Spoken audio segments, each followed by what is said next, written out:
Welcome to Read Alouds with Miss Martha. Do you know what the word curious means?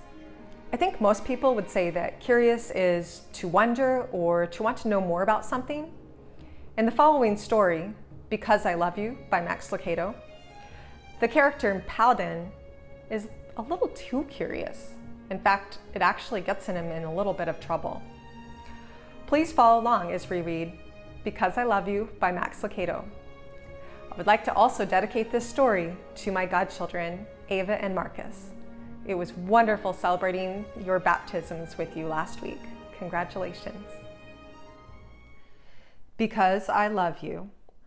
Illustrations by Mitchell Heinze, written by Max Lucado.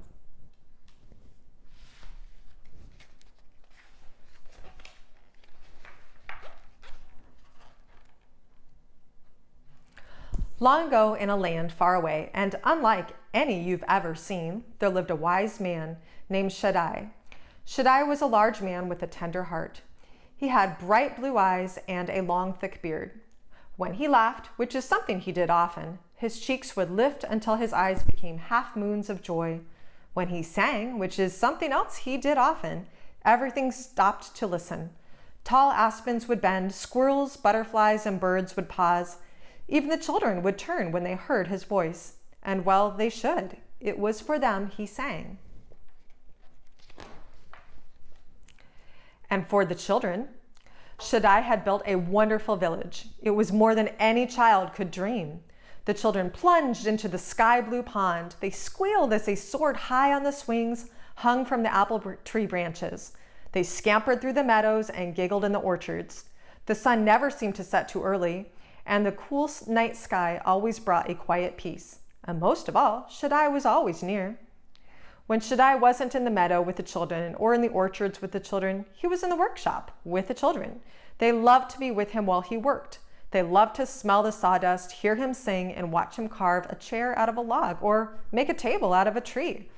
They would gather around him and take turns pressing their tiny hands flat against his great big one. Every night he would gather the children on the grassy meadow and tell them stories. Fascinated, the children would listen as long as Shaddai or their weary eyes allowed.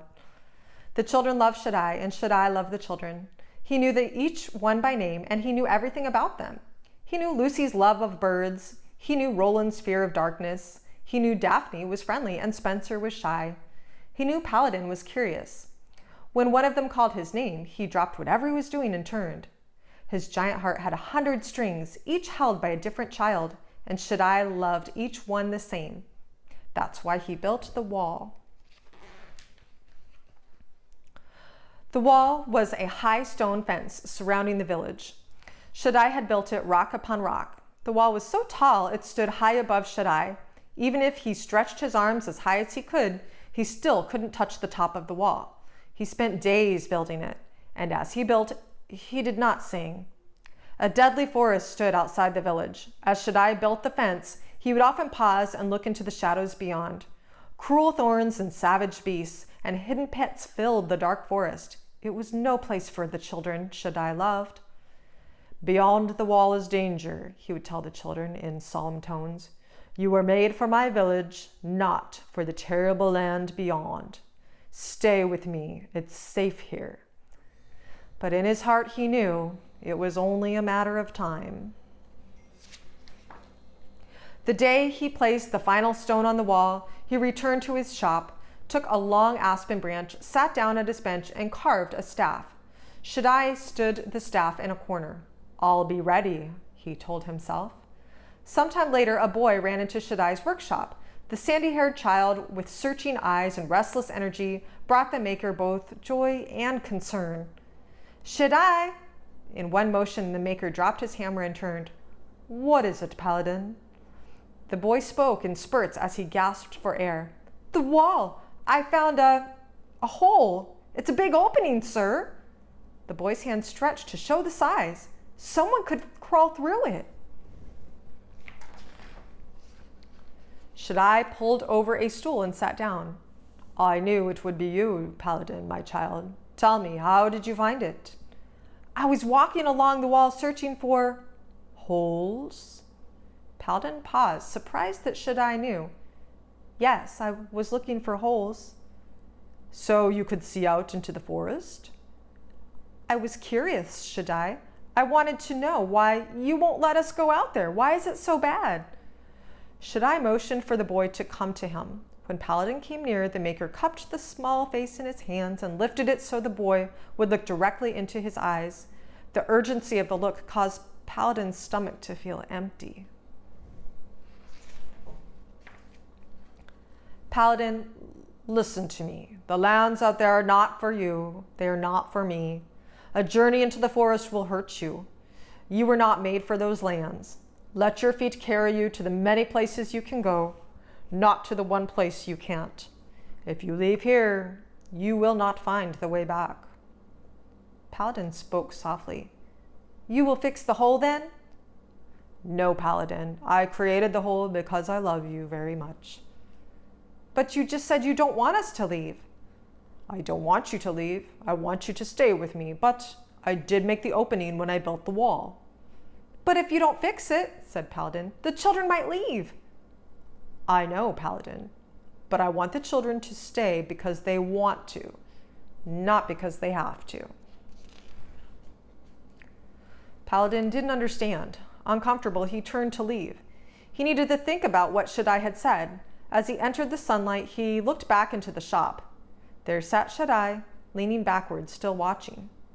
Paladin was confused. Part of him wanted the safety of Shaddai's shop, while another part drew him toward the fence. He looked again into the shop. Shaddai was standing now, not moving, but standing. His large hand stretched out to the boy. Paladin turned quickly away, as if he hadn't seen. He walked as fast as he could, aimlessly at first, then purposely toward the fence. I won't get too near, he said to himself. I'll just peek out.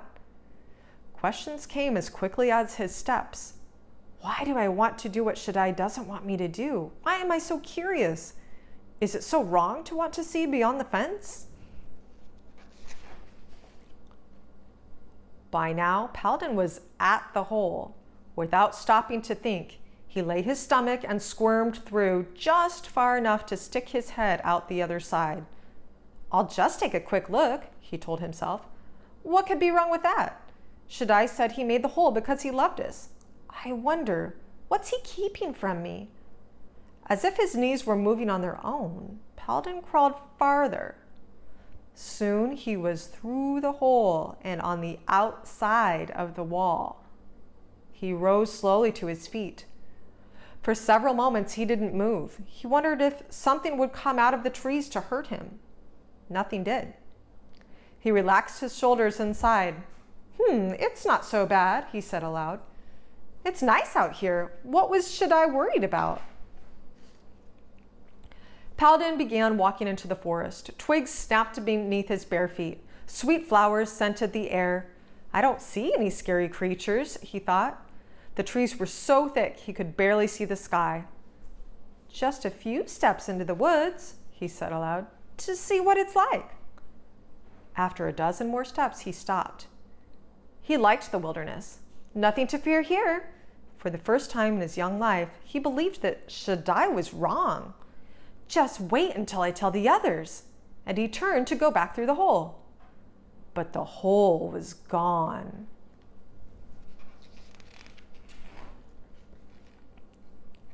He stopped and stared. He saw only a solid wall. Paladin ran to the wall. Was this a spot where he had crawled through? Or was it somewhere else? He couldn't remember. He ran a dozen steps one way and then a dozen steps the other. Nothing. Suddenly, he heard a strange sound in the woods behind him. He swung around, but he saw nothing. Paladin looked into the forest. Now it was no longer seemed friendly. It was dark and threatening, as if it were about to destroy him. Desperately, Paladin searched the wall. He couldn't climb over. He couldn't break through. There was no way home. If you leave here, you will not find the way back. Shaddai's words rang in his mind. The boy's eyes were wide with fear. He sat on the ground and hugged his knees to his chest and began to cry. As Paladin huddled there, lonely and afraid, he remembered something else Shaddai had said often. I love you so much." "Does he love me enough to come and find me?" wondered the boy. "Will he hear me if I call to him?" "Shaddai, Shaddai, I'm so sorry I didn't listen to you. Please come help me." Paladin's plea had been heard by the one who loved him, even before it was spoken.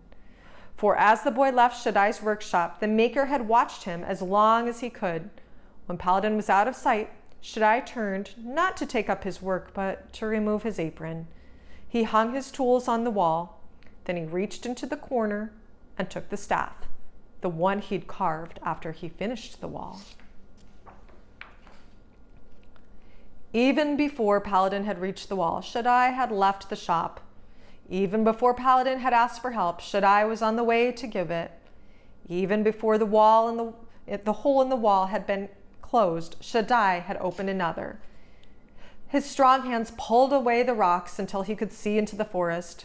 With his staff at his side, Shaddai crawled through the hole. He left the village he'd made and set out in search of his child.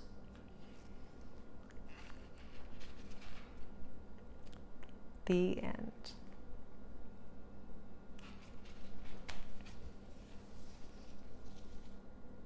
Because I love you.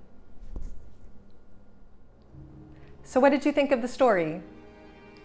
Paladin's curiosity led to some trouble, but Shaddai was there to protect him. Thank you for reading with us today, and have an awesome day.